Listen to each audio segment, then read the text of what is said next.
नमस्कार दोस्तों, स्वागत है आपका अपने YouTube चैनल बागवानी में। मैं हूं आपका दोस्त श्री किशन हेरवार।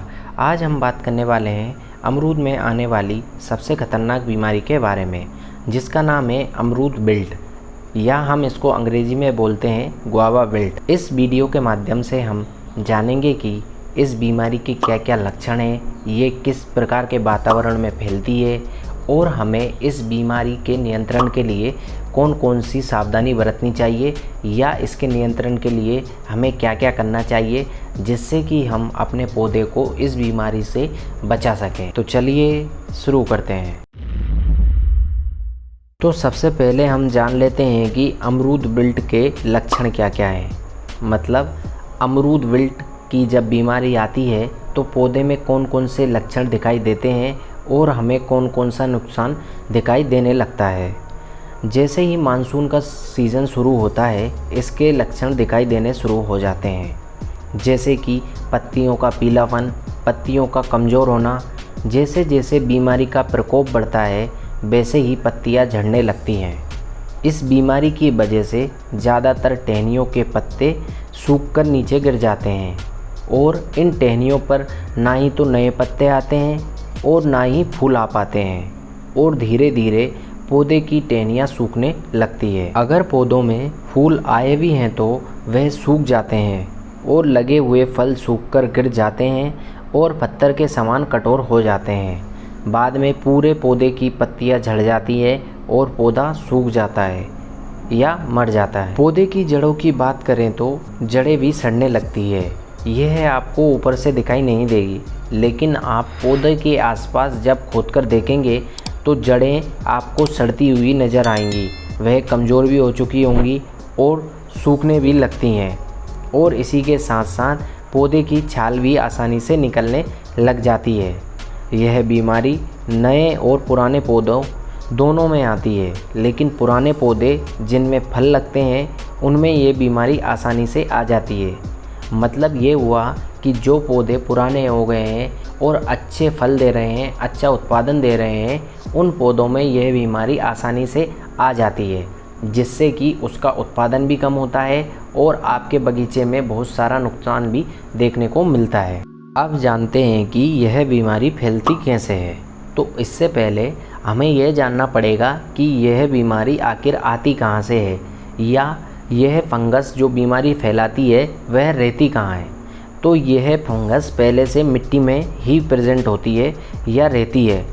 तो जब आप पौधे को मिट्टी में लगाते हैं तो ये पौधे की जड़ों के द्वारा पौधे में प्रवेश कर जाती है और पौधे के अलग अलग भागों को यह ग्रसित करती है, जैसे फल हो गए, फूल हो गए, तना हो गया, शाखा हो गई या जड़ें हो गई, इन सबको ये ग्रसित करती है।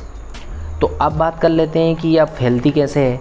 तो जब किसी रोग ग्रसित पौधे को एक स्थान से दूसरे स्थान तक ले जाते हैं तो पौधे के साथ जो मिट्टी जाती है उसके जरिए ये एक स्थान से दूसरे स्थान तक फैलती है। इसका फैलने का जो दूसरा तरीका है वह है पानी।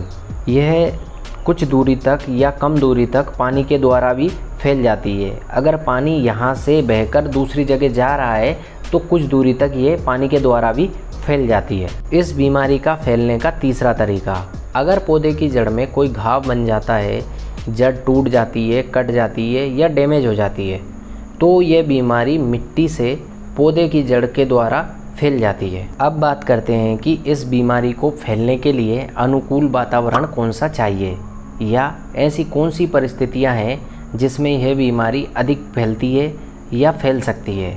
तो सबसे पहला है अधिक वर्षा का होना।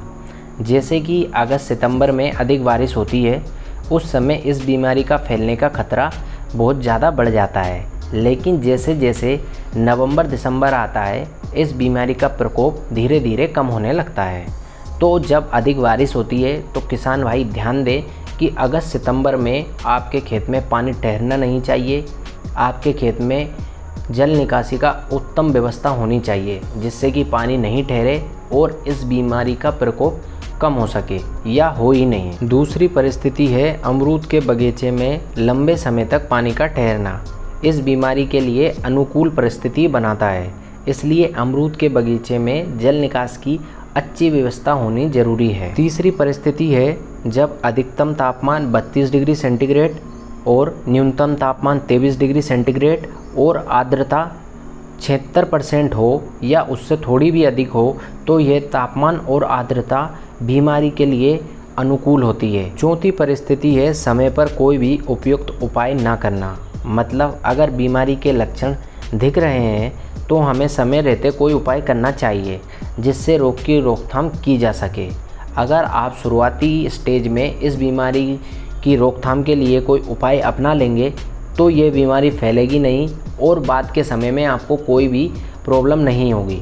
नहीं तो ये बीमारी इतनी खतरनाक है कि जब ये अपने लास्ट स्टेज में पहुंच जाती है तो ये पूरे बगीचे को भी ख़त्म कर सकती है। अब बात करते हैं कि इस बीमारी के नियंत्रण के लिए हमें कौन कौन से उपाय करना चाहिए।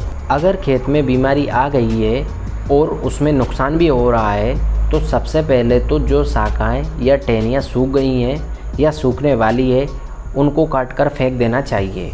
और अगर पौधे में ज़्यादा संक्रमण है तो पौधे को उखाड़ कर खेत से दूर फेंक देना चाहिए, जिससे कि इन इन्फेक्टेड पौधों से या इन ग्रसित पौधों से बीमारी दूसरे स्वस्थ पौधों तक ना पहुंच पाए। दूसरा उपाय है मिट्टी में लाइम और जिप्सम को फैला देना चाहिए।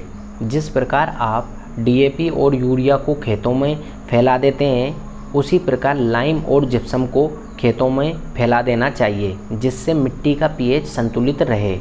और साथ ही साथ किसान भाइयों को ध्यान रखना चाहिए कि मिट्टी में संतुलित मात्रा में उर्वरकों का उपयोग करें, जिससे कि मिट्टी का पीएच संतुलित रहेगा और ये बीमारी का प्रकोप भी नहीं बढ़ पाएगा। तीसरा उपाय, जब आप अमरूद के पौधे को खेत में गड्ढा खोदकर लगाते हो उस समय गड्ढे को 37 से 40% फॉर्मेल्डिहाइड से उपचारित करना चाहिए। फॉर्मेल्डिहाइड की मात्रा की बात की जाए तो 45 ml फॉर्मेल्डिहाइड 270 ml पानी को आपस में मिलाकर इस मिश्रण को 35 किलोग्राम मिट्टी के साथ मिक्स कर देना चाहिए। उसके बाद इस उपचारित मिट्टी को काली पॉलीथीन से ढककर 15 से 20 दिन के लिए रख देना चाहिए। 15 से 20 दिन के बाद पौधे को गड्ढे में लगाने के बाद इस मिट्टी को गड्ढे में भर देना चाहिए। चौथा उपाय है, अगर बीमारी के लक्षण दिखाई दे रहे हैं तो पौधे के तने से लगभग 3 फीट की आसपास की जगह को कार्बेंडाजिम नाम की दवाई से 1.5 ग्राम प्रति लीटर की दर से ड्रेंचिंग करना चाहिए। ड्रेंचिंग का मतलब होता है कि ज़मीन को इस दवाई को घोलकर अच्छे से गीला कर देना चाहिए, जिससे दवाई का असर पौधे की जड़ों तक पहुंच सके। पांचवा उपाय है, इस बीमारी के नियंत्रण के लिए आपको आपके खेत में पानी को नहीं रुकने देना है। अगर वातावरण में न्यूनतम तापमान 23 डिग्री सेंटीग्रेड, अधिकतम तापमान 32 डिग्री सेंटीग्रेड और आर्द्रता 76% या उससे ऊपर है तो इस बीमारी के आने के चांस बढ़ जाते हैं। छठवां उपाय है, अमरूद में बीमारी आने का एक और कारण है, जब आप पौधे को खेत में लगाते हो तब पौधे की जड़ें टूटनी नहीं चाहिए या जड़ों में कहीं भी कट नहीं लगना चाहिए, क्योंकि बीमारी जड़ों से ही पौधों में प्रवेश करती है। इसलिए पौधे को खेत में लगाते समय ध्यान रखें कि उसकी जड़ों में कोई भी नुकसान ना हो। और साथ ही साथ इस बात का भी ध्यान रखें कि जब आप खेत में निंदाई गुड़ाई करें तब भी पौधे की जड़ों को डैमेज ना करें या उसमें कोई भी नुकसान ना करें। अगर आपको हमारे द्वारा दी गई जानकारी अच्छी लगती है तो आप हमारे चैनल को सब्सक्राइब कर सकते हैं और वीडियो को लाइक और शेयर भी कर सकते हैं। वीडियो देखने के लिए धन्यवाद।